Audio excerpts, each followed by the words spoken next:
Hello and welcome to the Browns Blitz. Today is Tuesday, April 15th, tax day, I guess, for anybody who hasn't gotten that done yet. This is episode number 291, and we're kind of getting used to this video thing now. So we got a great show for you tonight. I first bring my brother Jeff in. Hey, Jeff. Rod. How things going? Yeah, good. We're in the final countdown to D-Day. That's right. And draft is just what about 9 days? 9 days a little away. over a week away now. Yeah. So we've got a great guest, and he's we'll call him a veteran, but we've been lucky enough to have him on the podcast for a number of years, and excited to bring him back in. Emory Hunt. You follow Emory at F Ball Game Plan. Emory is the czar of the playbook. You can find his work at CBS Sports HQ and at Sportsline. Emory, how are things going? Things are going great, man. As always, I appreciate y'all bringing me on the show. Yeah, we love having you. Yeah, definitely. We love you carving out a little bit of time for us. So first things first. You've got your draft guide out, and the 2025 version, and I guess it's 1,200 scouting reports this year. Yes, or over 1,200. Yeah, over 1,200, and also included in that number is over 50 CFL draft prospects as well. So we're excited about this year's edition because the largest one we've done. We've broken our own record.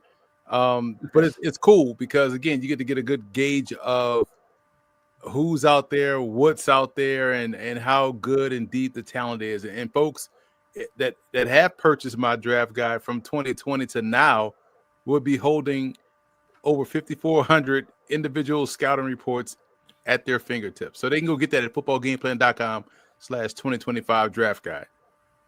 That's right. Excellent. And you can find all your stuff at, of course, on X at F Ball Game Plan, right? If they didn't get that, but we'll say that again a little bit later too. So we're excited to talk some draft with you here, and it's coming up in just over a week. So I always like to ask you, where are you going to be for the draft this year, Emory? I'll be down in our Fort Lauderdale studios at CBS Sports HQ. Mostly during the day on day 2 coverage, day 3 coverage, and then also recap the following day, which would be Sunday. So looking forward to it, getting down there, and again, it's a marathon, but it's the ending show of the lead up process, which is always great to see. You can always sleep, in a few weeks, right? So Jeff just actually sent me your mock that came out. So we were looking at that. Yeah, well, I hadn't had a chance to look. I just got off work just about an hour ago. So we looked at that. So you have. Let me put it this way: you did this mock. You did this as who you think the team should take, right? Not necessarily who you think they're going to take. Right. What I would do as the GM. Okay. That's how I always do a mock draft. Is because why do a mock draft? I know everyone loves to play like they have sources. Why do a mock draft based on rumors and hearsay and what you read on Twitter? The people that follow you and people that read you and consume your content, they do that because they like how you think or like how you portray things. So why do a mock draft that's not based off what you think or what you would do? That makes a lot of sense because, the rumors and the teams are out there trying to, at least some of them, are trying to kind of veil what they're going to do anyways, right? A few of them. Maybe. Right. Sure. Yeah. At the end of the day, like it's, why, like today must have been Tyler Shuck Day because you had 3 separate reporters saying, well, I talked to a GM and a scout that told me, or a coach that told me that they had Shuck as a top quarterback in the class. Like all 3 of y'all, 3 separate times today, all talked to come on, man. Like Yeah. So you have the Browns taking Shedeur Sanders at number 2.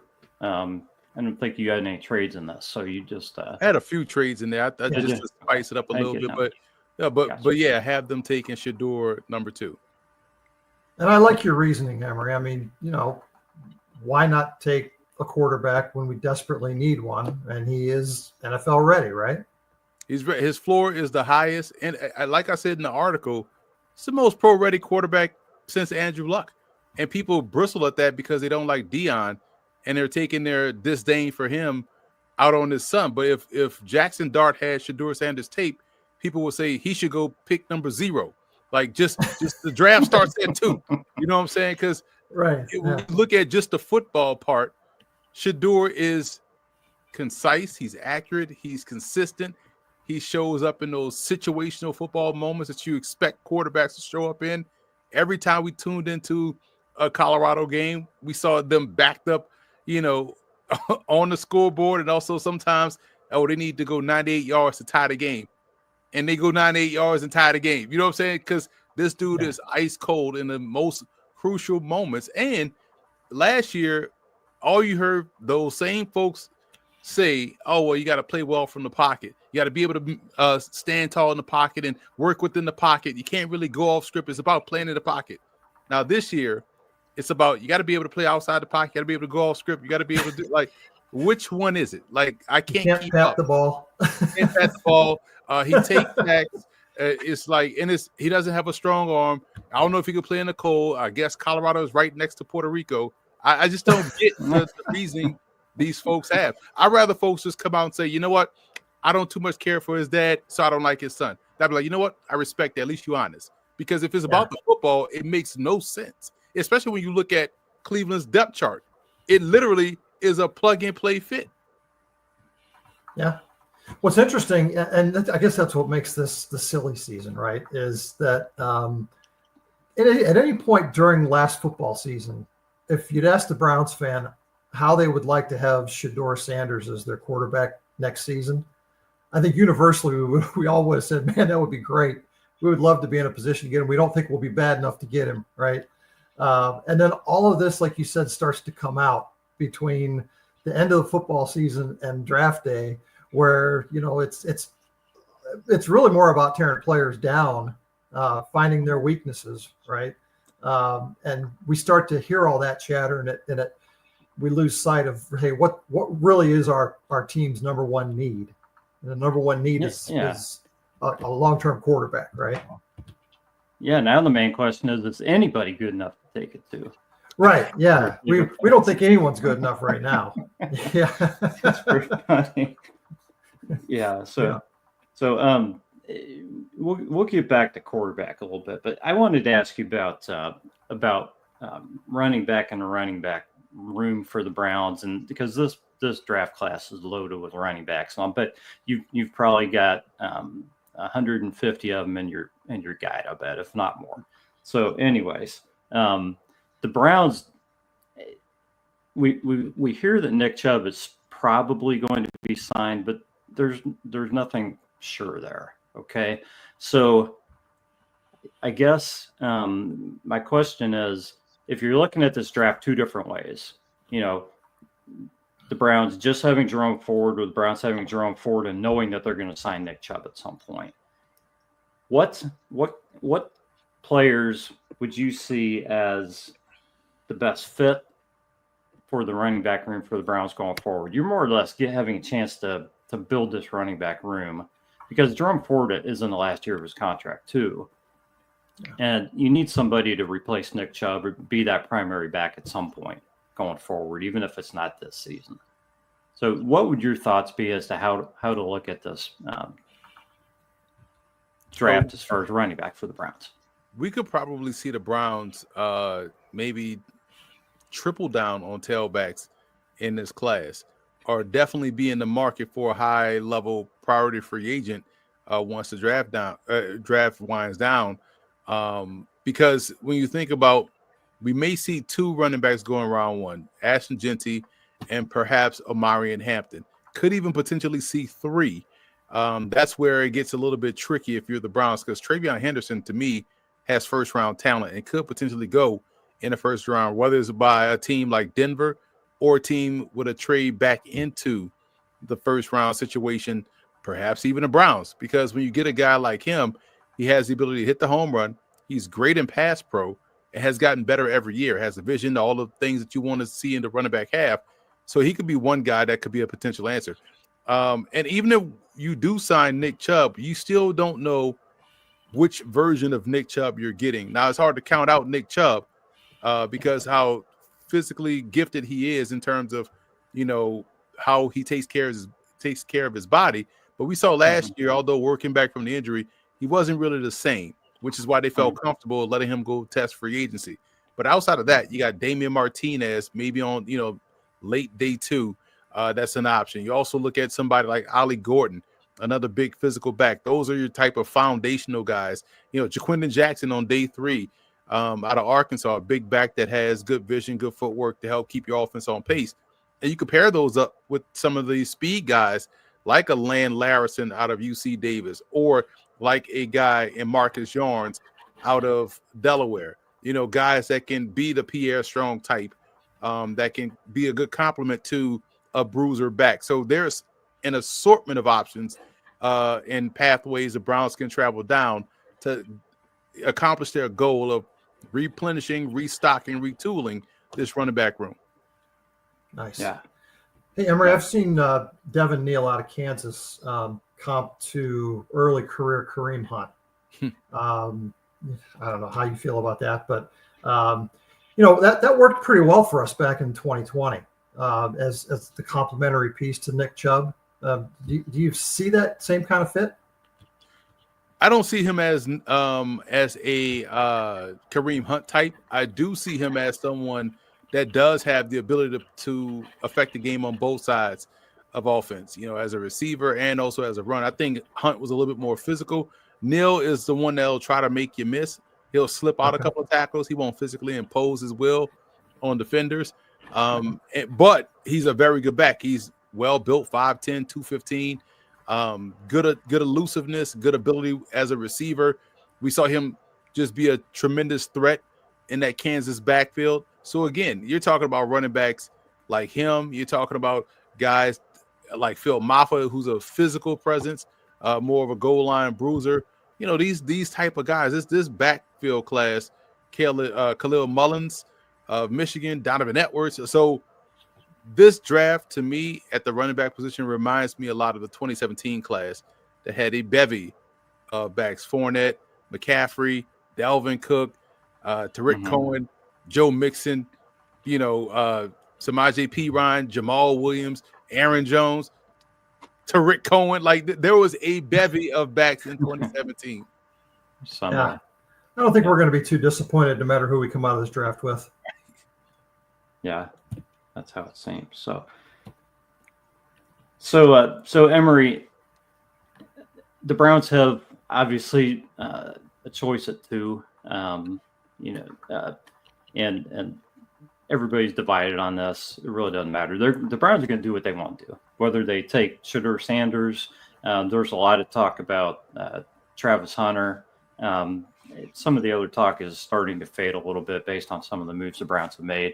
That if they go a different direction, other than Sanders at 2, who do you think would be a good fit for the Browns at quarterback at one of their other draft spots? And I know it depends how the draft goes and that, but just for Stefanski and to play in Cleveland, who are some quarterbacks that you think might be good for the Browns if they don't take 1 and 2?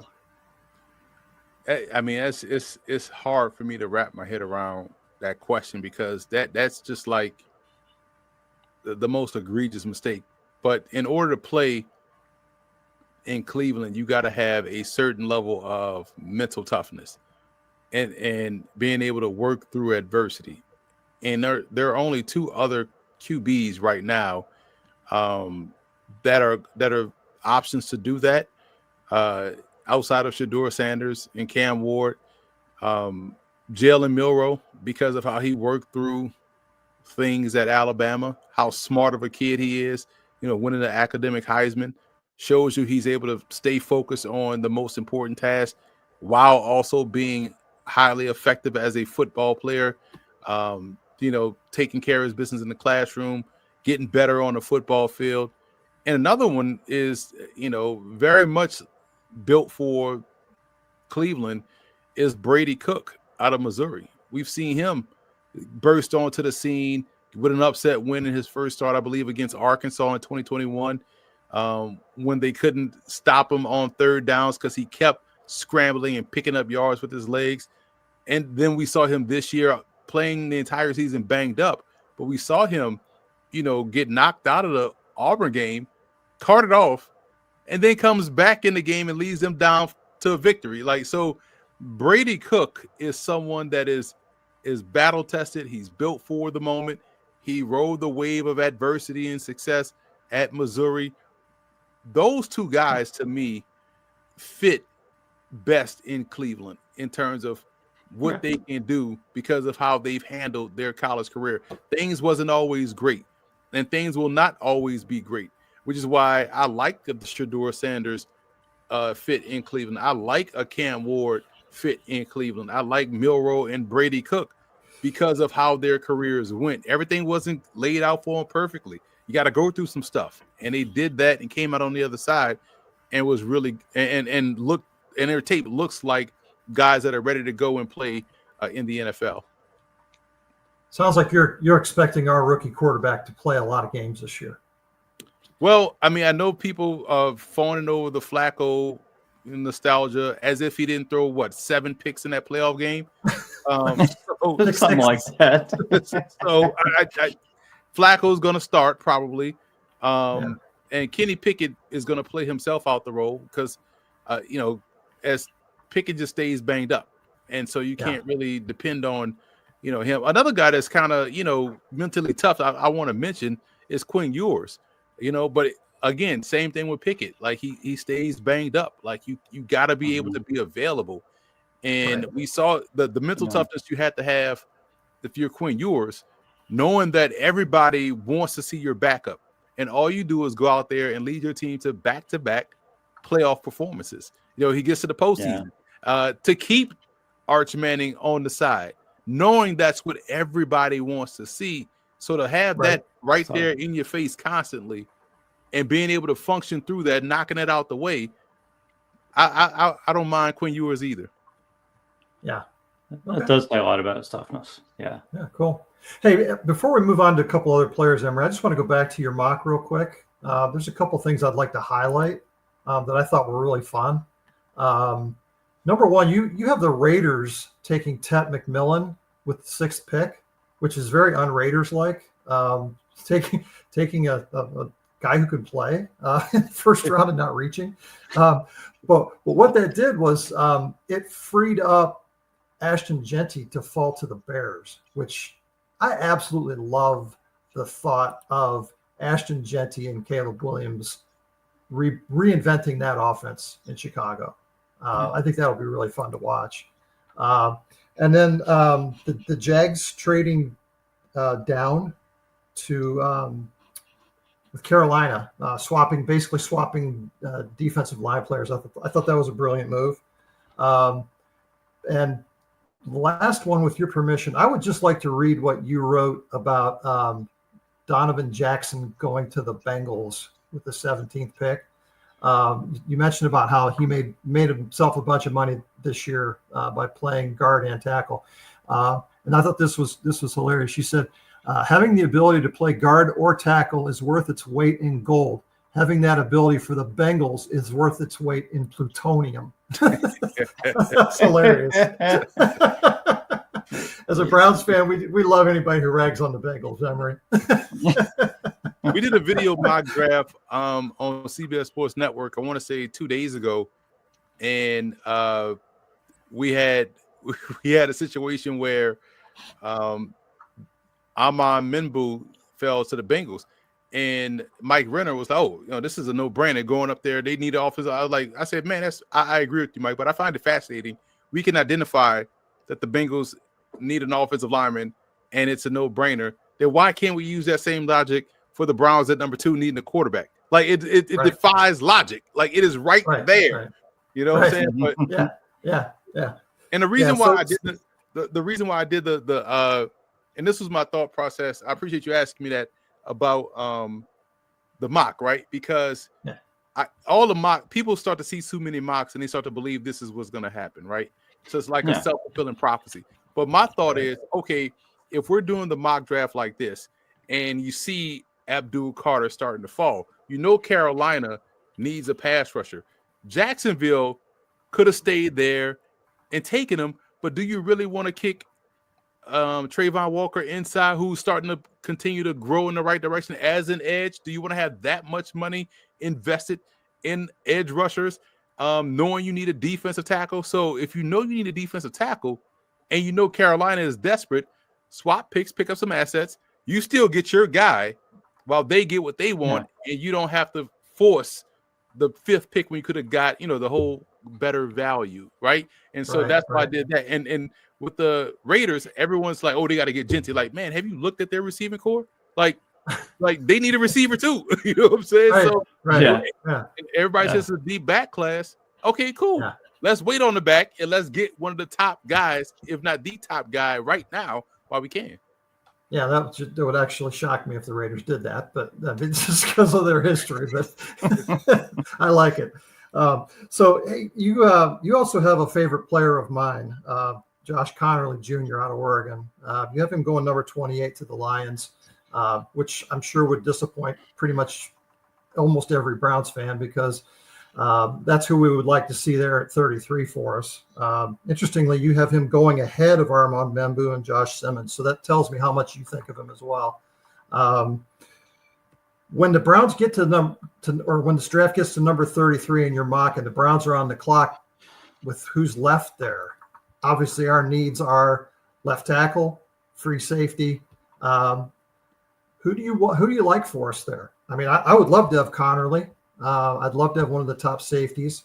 But what direction do you think they need to go then after taking Shedeur at number 2? I would either go, if he's still there, Josh Simmons. I think I gave him to somebody in you had him at the last pick. Right. So that's a sweet spot. Maybe they could trade back in, but Philly usually takes the good player, right? But how about Cameron Williams of Texas? His tape is fantastic. I love his tape. Also, how about this? Watching their tape, I was more impressed with how they went about their work because they were so consistent. But there's 2 6'8" tackles in the class that play like they're 6'5", and Ozzie Trapillo of Boston College and Holland Pierce out of Rutgers. To see both guys be so consistent with their hands inside, good on the move, good athleticism, good knee bend, and do a great job playing for 2 NFL coaches. And we know Greg Schiano, if you got a guy coming from Rutgers, I don't even have to see their tape. Sign me up because I know they're going to be well prepared and ready to go. And Isaac Capillo played for Bill O'Brien in that offense that did a lot of movement. And he's a 6'8" dude that's able to block well on the perimeter. Very good tackle. You know what I'm saying? Yeah. And so, those are guys. So again, the draft, I know mock drafts is only focused on one round and everybody see the same 32 names. So they start to get fixated on those guys and forget that the draft is 7 rounds and has over 5,000 prospects eligible for the draft. And there's a lot of good football players still left on the board. Yeah. I mean, I like Josh Simmons because of the versatility, right? Part of the problem, I think, is the Browns don't have a left tackle. We don't have a left tackle on our roster right now. I mean, not a what I would consider a long-term answer at left tackle, right? So we really need to find one in this draft without going out and grabbing another right tackle and moving them to left, in my mind. And maybe that can work for some of these guys, but we're just a little probably snake bit with the Jed Wills experiment, right? So I'm kind of curious,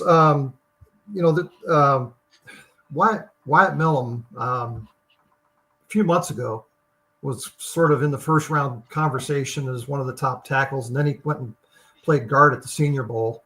Where do you think he settles out?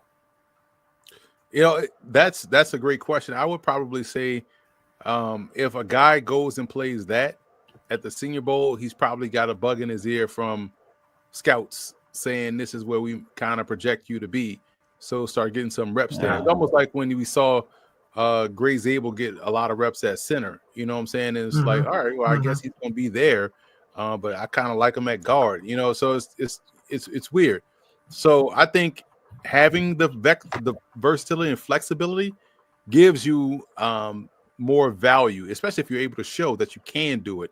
Like we saw at the East-West Shrine Bowl with Marcus Ware out of Montana State, who was, tackled and also played some guard, but was asked to play center there at the East-West Shrine Bowl and was able to hold his own. So it gives you an idea of, okay, this guy can be a center for us, and start. Yeah. Probably cost him some money though, right? Well, I mean, value, versatility, that's going to elevate your status. You're going to end up making more money because you're so valuable. Right. Yeah. Hey, we're running a little short on time, Emory, but I want to ask you before we let you go, because I think I've asked you this every year for the last 3 years at least. Where do the Browns go find a number 2 tight end? I mean, we got David Njoku, and really not a lot after that. And this draft is loaded with tight ends.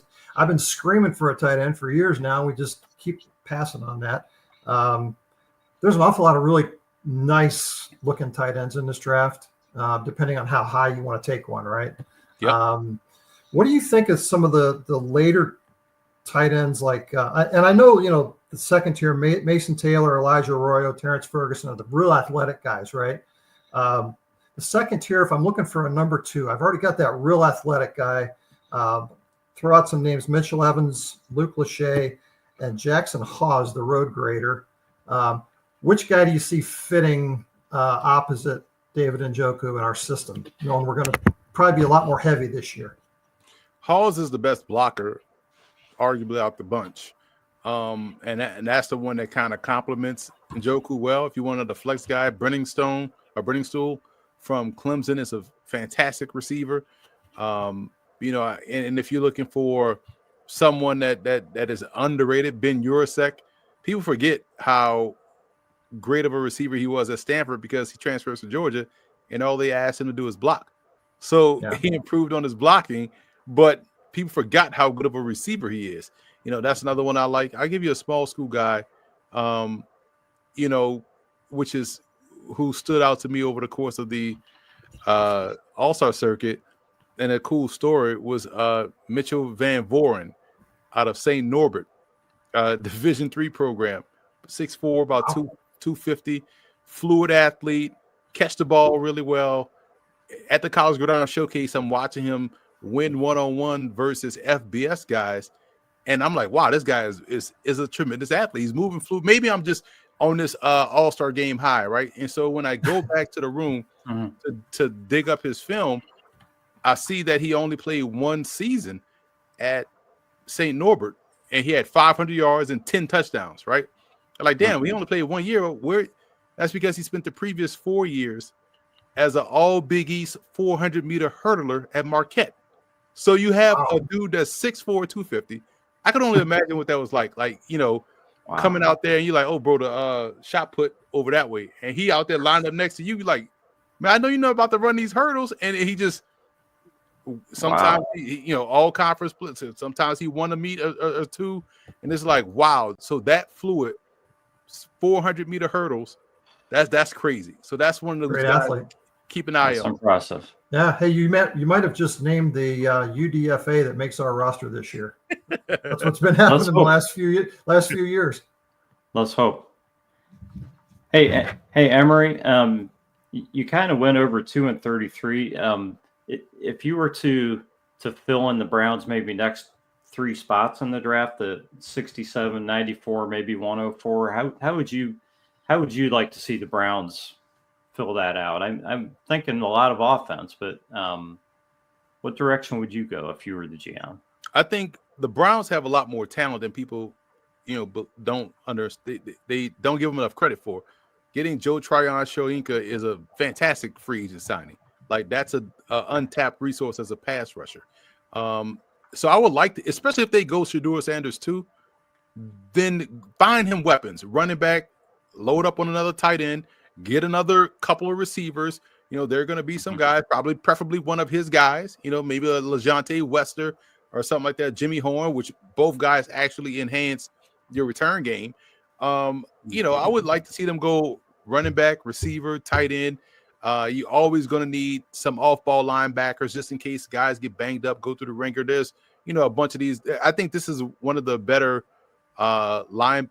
more vast linebacker crops that we've seen.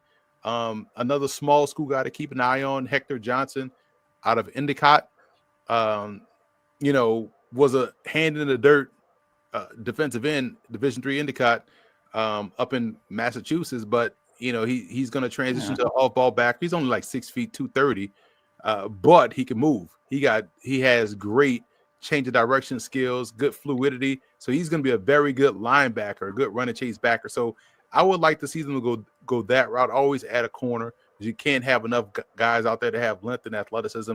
But definitely, if they go quarterback, you got to find weapons to make him happy, which is O-line, running back, and wide receiver. And to you guys' point, another tight end. Just stockpile offensive weapons. I think defensively you can get by, because defense is just, if you got a lead, you can go out there and play excellent defense, because now you made the other team's offense one-dimensional. The Browns got pieces on defense.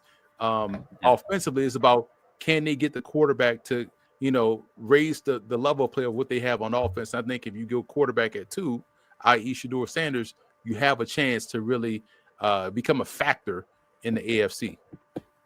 Yeah. We got to get out of our own way on offense. Yeah, that's right. That's been okay. So everybody can again on the draft guide, that's footballgameplan.com/2025 draft guide, or they can check you out on X at FBallGamePlan. Anything else you'd like to leave the Browns fans with, Emory? They can't mess this up if they go with Shedeur at 2. This is a layup. If I told you have a chance to get the carbon copy of Joe Burrow, you would take that at number 2 because you think that guy would go number 1. But here's an opportunity, and the Browns fans have to really. Travis Hunter is a great piece to have. Abdul Carter, wow, that's a fun piece to have. But you can't go out there and win games 6-5. Like, you need a quarterback. You saw what happened when the offense had Jameis in there. At least the offense was competitive and showed you the potential, right? So imagine if you got a guy that didn't make mistakes with the football, left college football as the number 1 overall player in completion percentage in college football history. And the crazy part is he only played 2 years of FBS ball. So when you look at his Jackson State numbers, they're even more insane. This dude has been taught by Tom Brady, taught by Jeff Blake. Brett Favre had a hand in there as well. He has been groomed to be this guy. And I think back in 2017 or 18, I was on this show and other Browns shows telling the Browns, take Saquon at number 1 because you can get the best quarterback in number 4, and that was Lamar Jackson. Everybody thought I was crazy. Now imagine if they would have, what I'm saying? So this is, you had to hang on to him this long, Emory. Like, man. So I would just say, like, at the end of the day, this is Shedeur is a guy. Him and Cam Ward would have gone top 5 in last year's class. So don't let people tell you this class is junk. Like, those 2 dudes can legit play, and if you miss out on Cam, Shedeur is right there for the taking. All right. It's always great catching up with you, Emory. We appreciate you so much. Thank you guys, as always, for having on. Nice to see you again, Emory. Yeah, Be great well. seeing you. Thank you, guys. All right.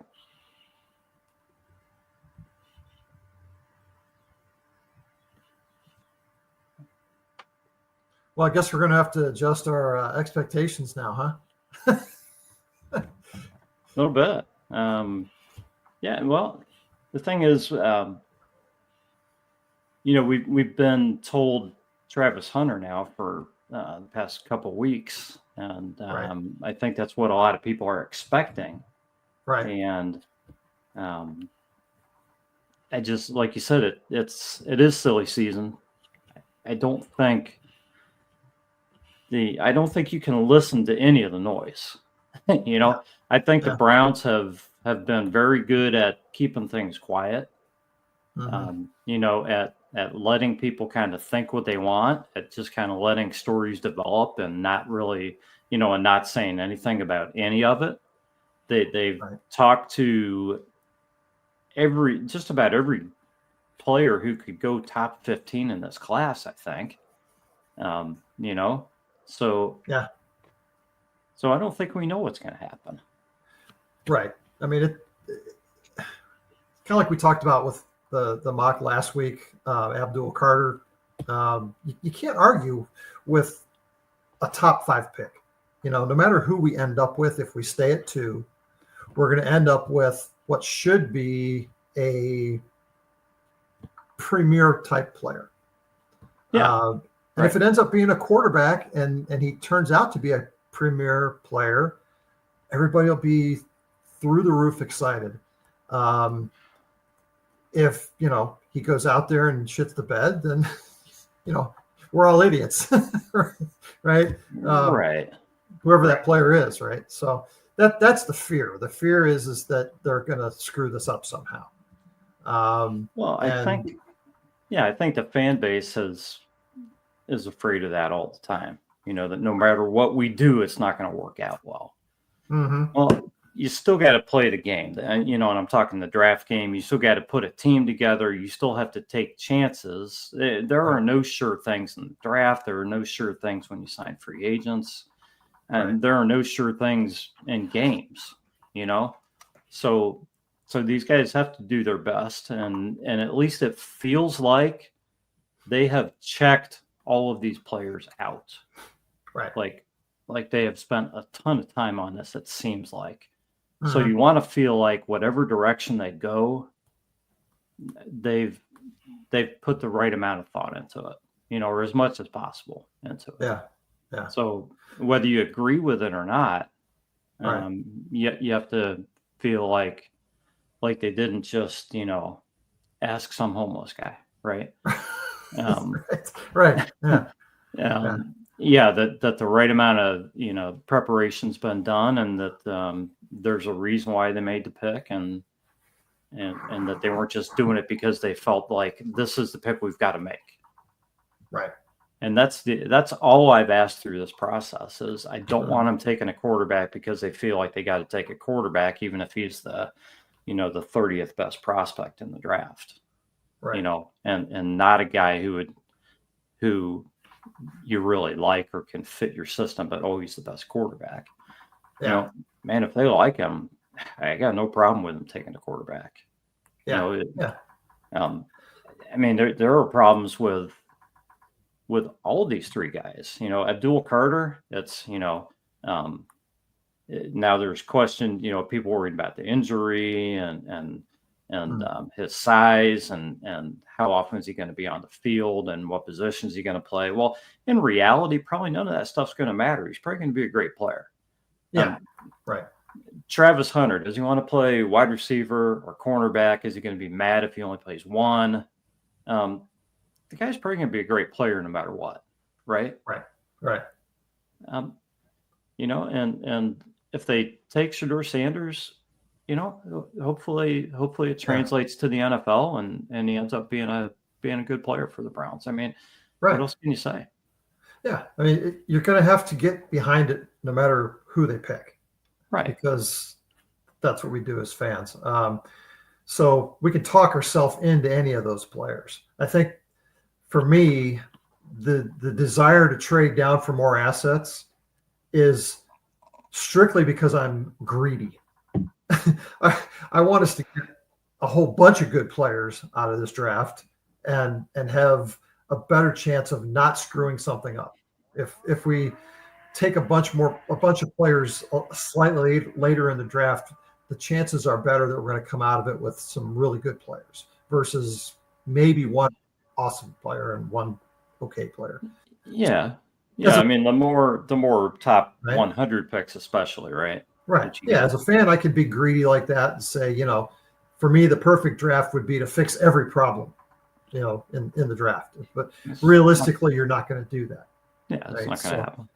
Yeah. So I can get behind taking Shedeur for this reason. If they make the pick at number 2 for Shedeur, and they have the right system and process in place to make him successful. Okay, now that's, we have a pretty experienced offensive line. We give him the weapons that Emory was talking about, and we don't force him. We give him some time with the other 2 quarterbacks that we have on the roster early in the season, at least.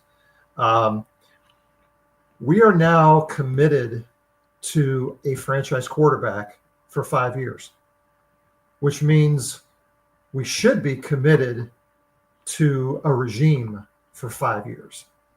And that means that Kevin Stefanski is getting his quarterback that he likes, that he can start fresh with and build around the way he wants to. And it lets Andrew Berry refresh the rest of the roster to complement that quarterback.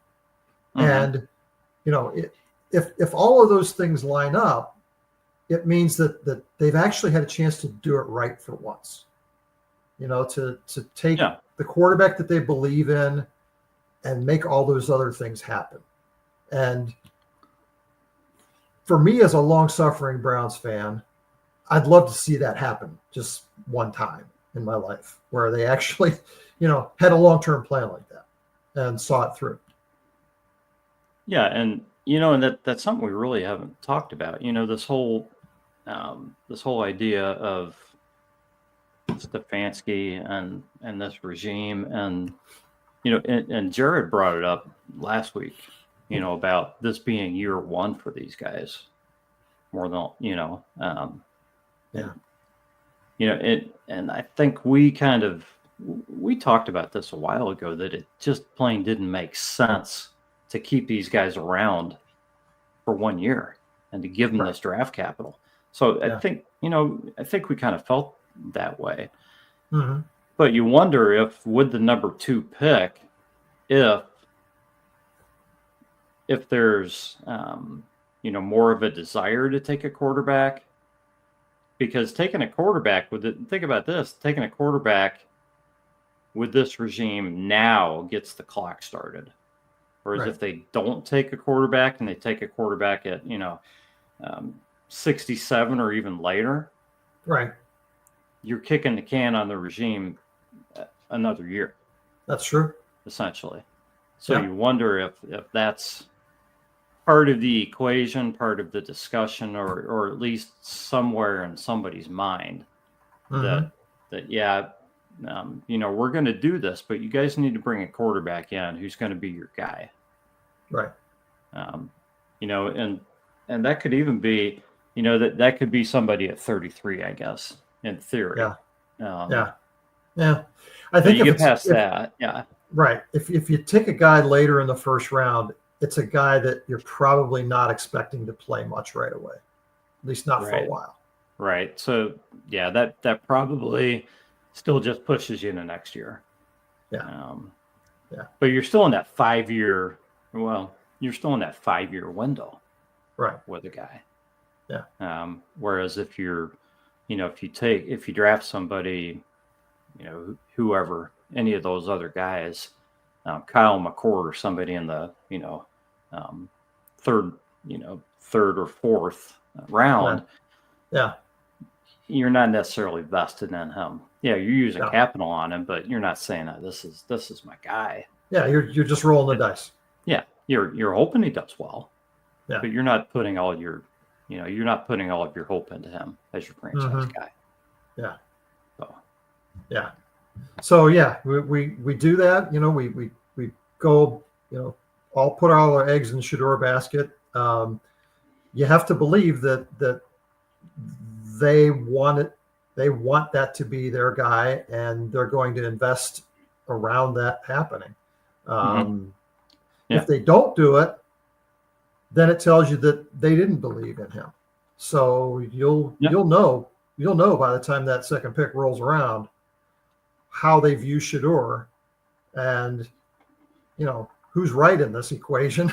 Okay, in terms of evaluating him, at least from our perspective, from the Browns' perspective. maybe other teams in the league would still see him as a number 2. But it tells you that okay, we're not ready to risk our career on this guy. Right? Yeah, we're not ready to use that much draft capital on this particular quarterback. Yeah. Right. Yeah. Yeah.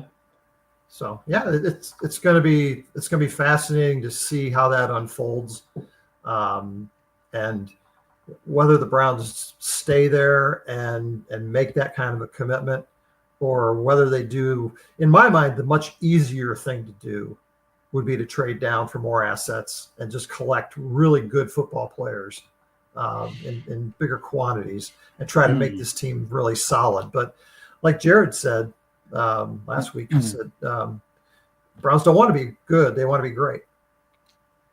So if that's the case, then you got to take a quarterback.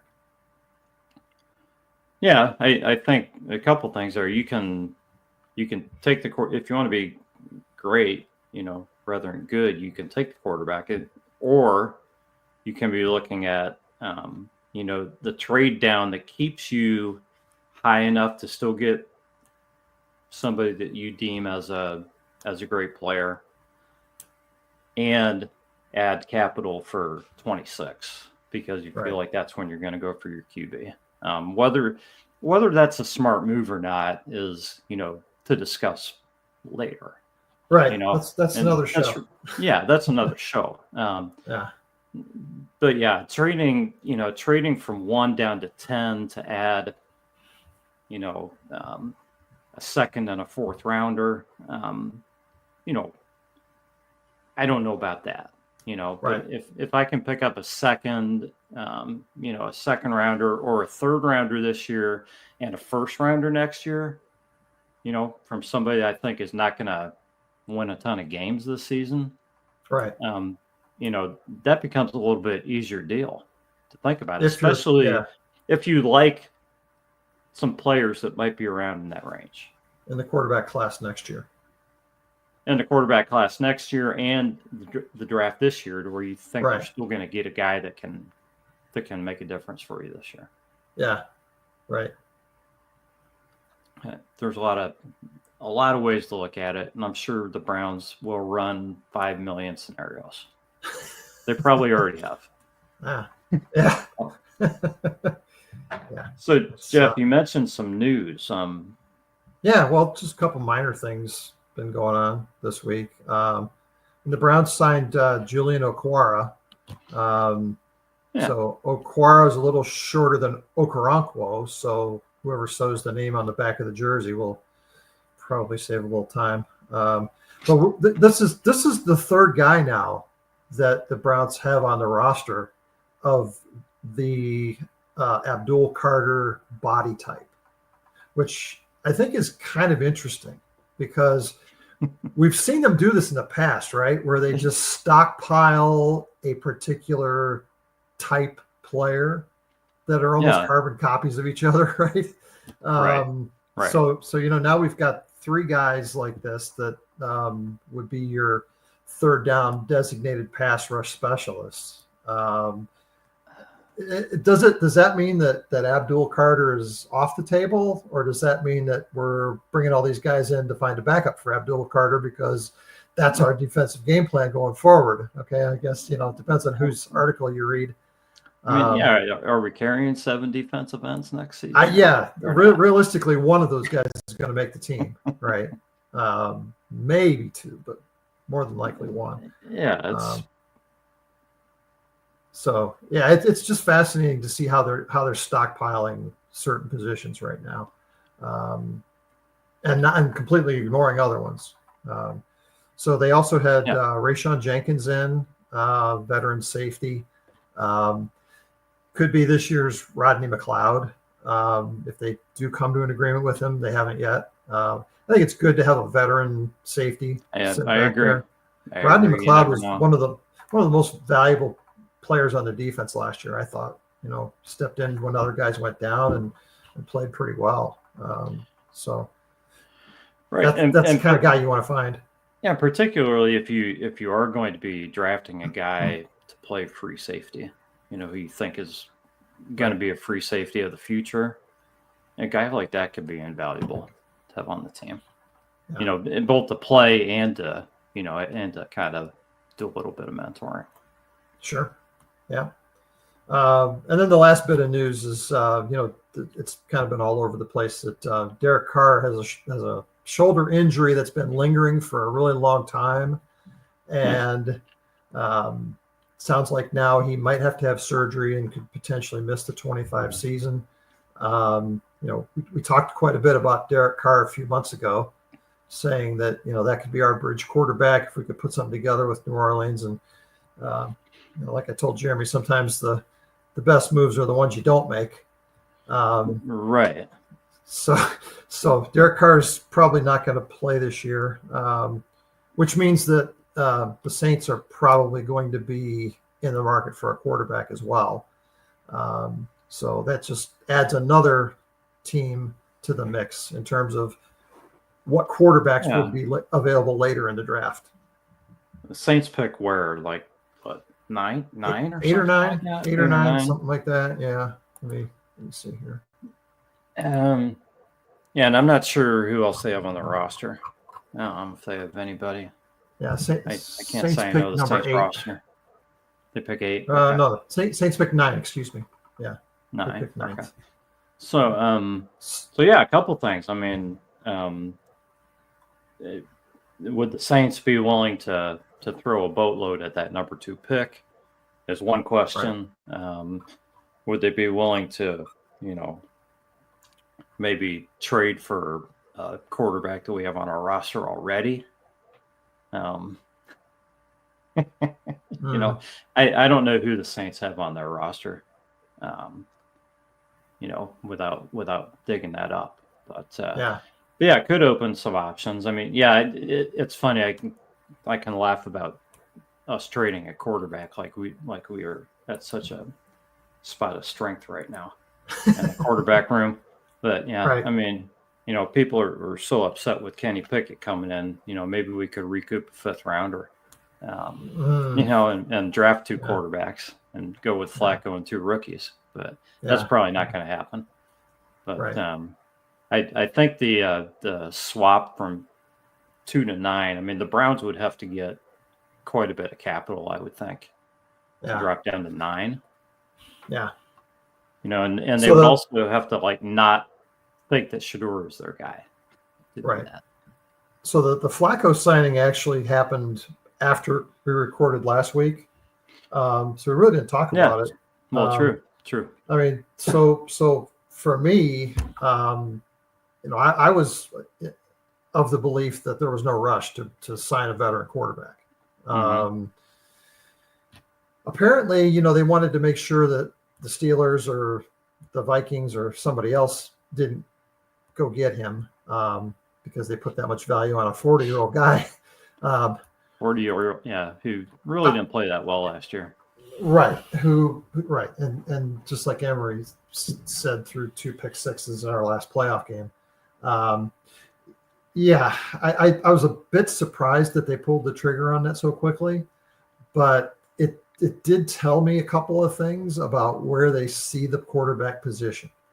And if you're thinking seriously about playing a rookie quarterback this year, those 2 guys make a lot of sense, Flacco and Pickett.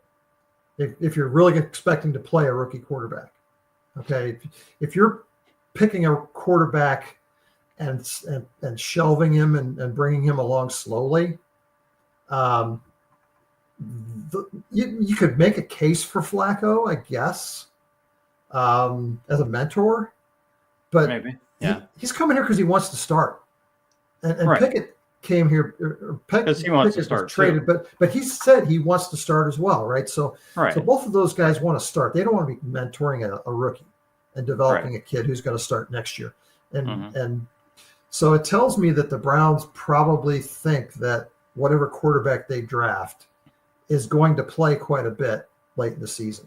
And that forget the whole idea that we get quarterbacks hurt and we go through 3 or 4 quarterbacks a year anyway. But for the plan to go into the season believing that means that you have to have a play-ready quarterback. That probably, for me, that takes several guys out of consideration as potential quarterbacks for us who really would benefit from not playing at all this season. Like Milrow. It means you're going to carry 3 quarterbacks on the roster. Yeah. Yeah. Yeah. I mean, Milrow, Dart, the next 3 or 4 guys, with the exception of Tyler Shuck, really, to me, would benefit from a redshirt season. Yeah.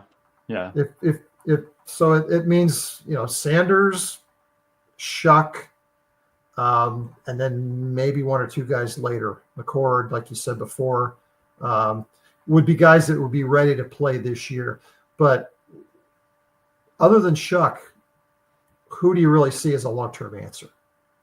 I don't think, Shuck is the only guy that could be a somewhat long-term answer, even though he's 25 years old.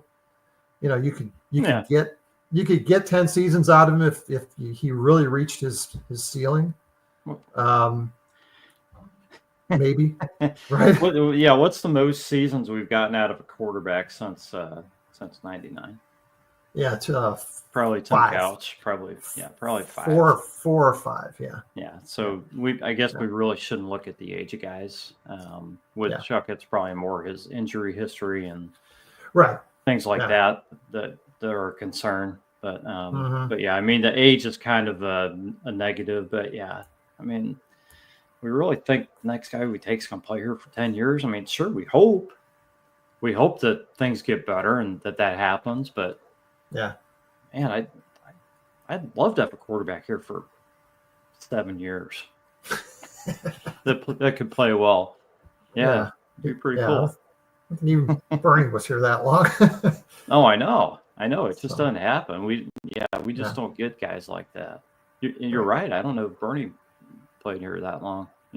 He may have, but I'd have to go back and look how many years it was. But it probably wasn't much more than that. If it was, doesn't feel like it was that long. Yeah. Yeah. So, yeah.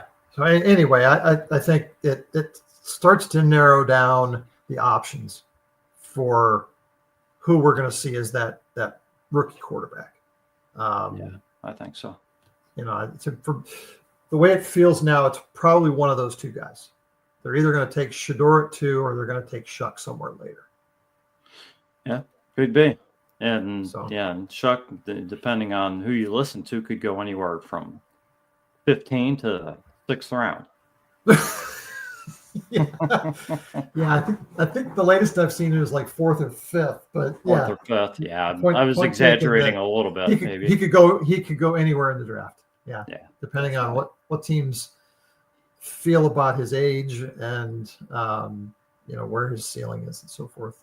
But I mean, I think he's got the makeup to be a really solid backup in this league for a long time. If you don't expect him to play 17 games a season, so there's probably teams that will lust after that. They would love to have a really solid kid that they could cost control and keep as their number 2 quarterback.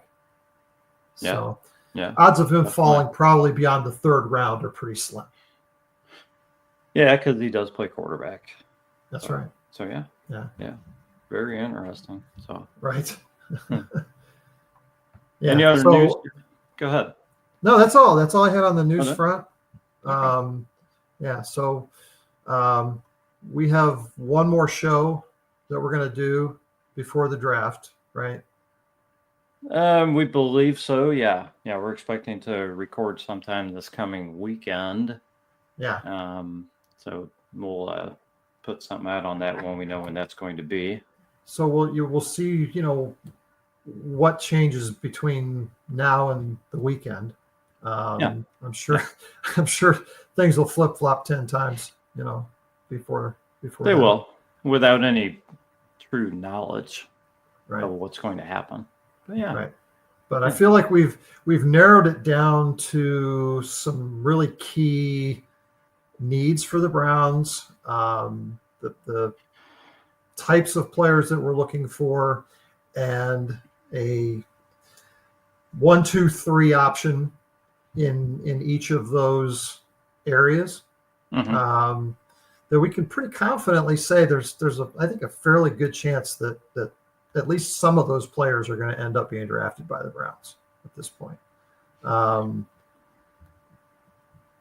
knows what, if they decide to pull off a trade and their slotting ends up being different, then, all bets are off. Changes everything. A trade or two. Yeah. Right. A trade out of 2 and trade up from 33, and then they're looking at different guys. But yeah, that's what's going to add some spice to the draft. But otherwise, looking forward to just adding a few really, really good players in this draft and getting the offense turned around for this season. I like what Emory said about, just getting weapons. Yeah. Keep adding weapons. That's right. So, and like you said, the Browns roster is better than probably better than what people think too already. So you could say that we won 11 games on the back of a comeback year for Flacco. Well, comeback 5 games for Flacco, and it was a fluke that we won some of those games close. But I could also say that last year was kind of a fluke too. That sort of everything went wrong. The other way. Yeah, the other way. Yeah, definitely. Sometimes you have everything go right, sometimes you have everything go wrong, and I think the last 2 seasons were great examples of that. Yeah, 100%. Hopefully we're somewhere in the middle this year. Yeah, for sure. So, yep. Anything you want to close with, or was that it? That was it. All right. We'll catch you next time. All right. This has been the Browns Blitz. We thank you for watching and listening, and we will catch you next time.